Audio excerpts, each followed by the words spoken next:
Hi guys, welcome back to Tila Fashion. Today's video is a tutorial on a notch collar halter jacket that has an open back. This looks a bit complicated to sew, but I promise it's so easy, especially after you've drafted the pattern. So I'm going to try as much as possible to simplify this look. So let's just get right into the tutorial. So I'll be using this white pattern paper to draft out my pattern. And I created like a smaller box inside of it where I'm going to be taking all of my measurements. So the line at the top is going to be my new shoulder line, and the line at the side will be my new center front line. And I took 5 inches at the top and 6 inches at the side so that I could create space for the collar and the lapel. So first I'm going to take my shoulder width, whatever it is, divided by 2 and place that. My shoulder width is 15 inches divided by 2, that's 7.5 inches. So I put down 7.5 inches with a slant line and I brought it down with about 1.5 inch. Now I'm taking my armhole length and I'm taking 7.5 inches.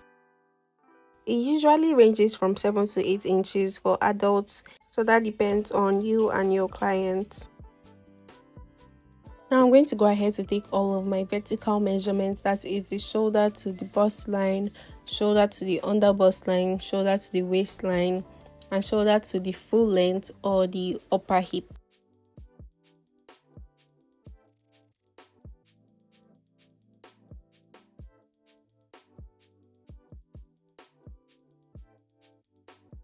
And I also added half an inch seam allowance to the full length. You don't need to, considering that we're going to be adding allowance later on when we're cutting on fabric, but I just added half an inch seam allowance to the full length. Next, I'm measuring out the neckline, and the neckline is 3.5 inches wide and the depth is 3.5 inches also.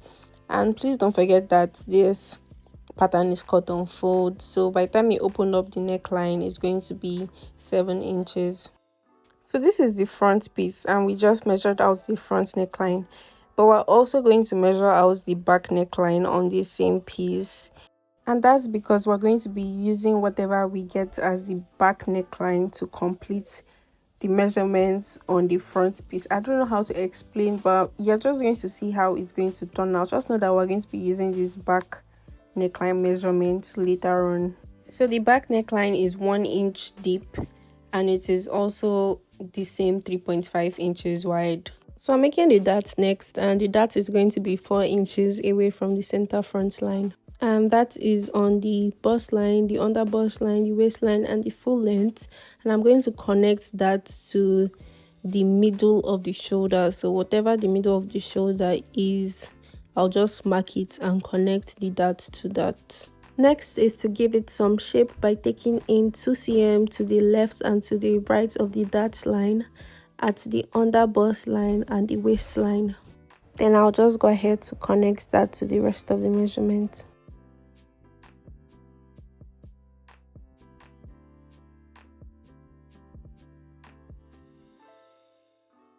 Next, I'm going ahead to put down the round measurements, and I'm starting with the bust circumference.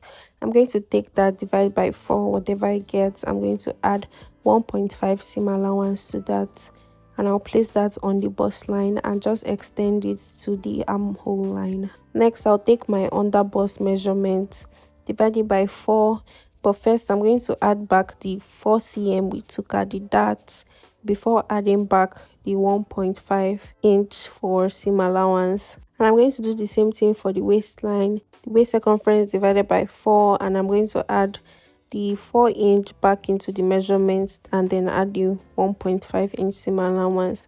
And for the upper hip line or the full length line, I'm going to take the upper hip circumference divided by 4 and just add my 1.5 inch seam allowance since there's no dart space around that area. We've drafted out the basic structures. Now we can go ahead to start with the collar and the lapel. So I somehow marked the breakpoint off camera, but this is me showing you that I marked it 1 inch below the bust line, and this breakpoint is going to be where the first button is going to be, or where the neckline stops. So to create space for the button, I'm just going to extend the center front line from the breakpoint down to the full length, and I'm extending by 1 inch.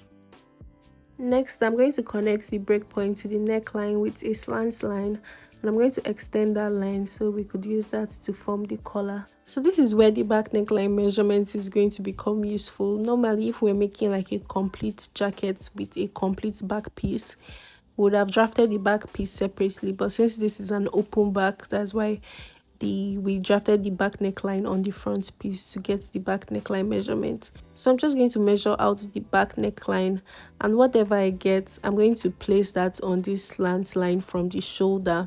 I didn't place my tape from the shoulder, my mistake. I placed it from that line above the shoulder, but you're supposed to place from the shoulder whatever you get as the back neckline and mark it out. So the next thing you want to do is to take back that line by half an inch at that 3.5 inch that we marked, just so that the collar can fall nicely. So instead of this line that we've drawn previously, we're going to create a new line that we've taken back by 0.5 inch.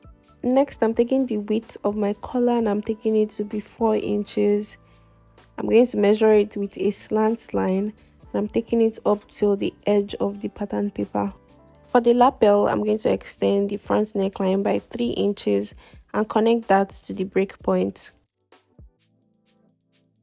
To form the notch that connects the collar to the lapel, at this extended front neckline, I'm going to mark out 2 inches. So that is where the notch is going to be at. And then I'm going to extend it up, and I'm extending it up by 1 inch. And then I connected the collar, and now I'm just going to go ahead to connect the armhole to the collar also to form the halter effect. So that the armhole area laps properly, I'm creating a dart on that area, taking 0.5 inch to the left and to the right of that dart line to create the dart. To shaping the bottom part of the jacket, I'm taking 3 inches at the center front and connecting it 3 inches down.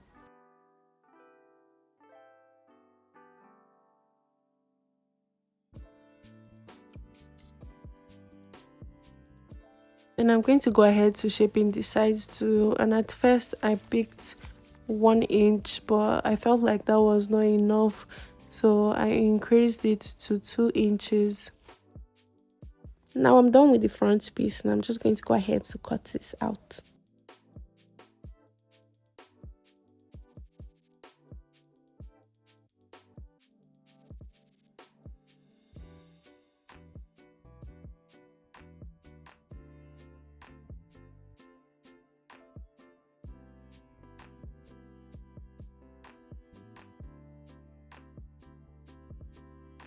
So I've separated the collar from the rest of the front piece, and I'm just going to go ahead to cut out the back piece now. So I went ahead to roll out the lines again, so I know what I'm doing. That's the armhole line, the bust line, under bust waistline, and the full length has to correspond with that point at the edge of the front piece, not the length of the center front of the front piece, but the length of the side of the front piece. I'm going to take the dart line from the center back, and I'm taking it to be 4 inches away from the center back. And at the under bust line, I'm just going to take half an inch to the left and to the right of the dart line and just connect that to give the back piece some shape. Then I'm going to go ahead to take the round measurement. For the back piece, I'm doing the same thing I did for the front piece, dividing by 4 and adding back the darts. And in this case is only in the underbust area. I'm adding back the darts and then adding a seam allowance of 1.5 inch.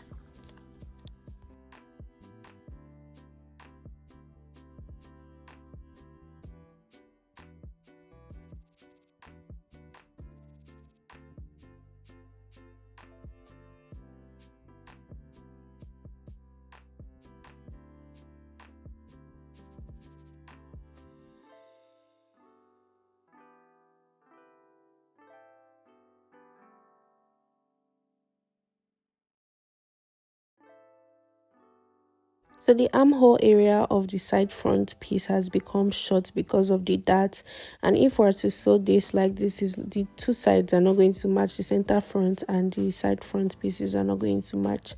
So normally you're supposed to like add to the side front piece so it matches the length of the center front piece, but instead of adding, I just went ahead to take out some parts of the center front piece to match. And I took out mostly because I wanted the armhole to be lower. So this is what I have now. Then I'm just going to go ahead to cut this on fabric. This is the fabric I'm using, and I'm using 1 yard of this. I went ahead to just iron to glue on one side with the lightest gum stay. So the part of the fabric with the stay is going to be the lining, and then the part of the fabric without the stay is going to be the main fabric piece. So first I'm cutting the lining pieces, and I'm just going to place the patterns on the fabric, and I'm cutting 2 for each piece apart from the center back piece, which is cut on fold, and I'll be cutting 1 piece of that on fold. So I'm going to go ahead to cut around all the pieces, and I'm leaving about 1 cm seam allowance apart from the full length, which we've already added half an inch seam allowance to, and to the side, which we added 1.5 inch seam allowance to.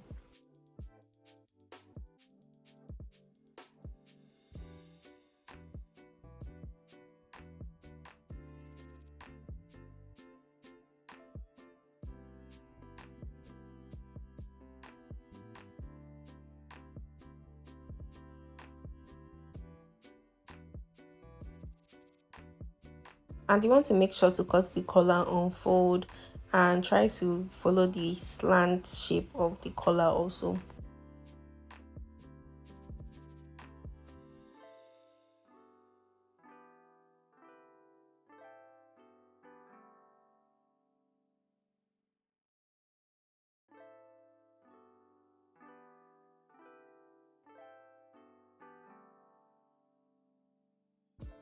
Also, please don't forget to cut the center back piece on fold.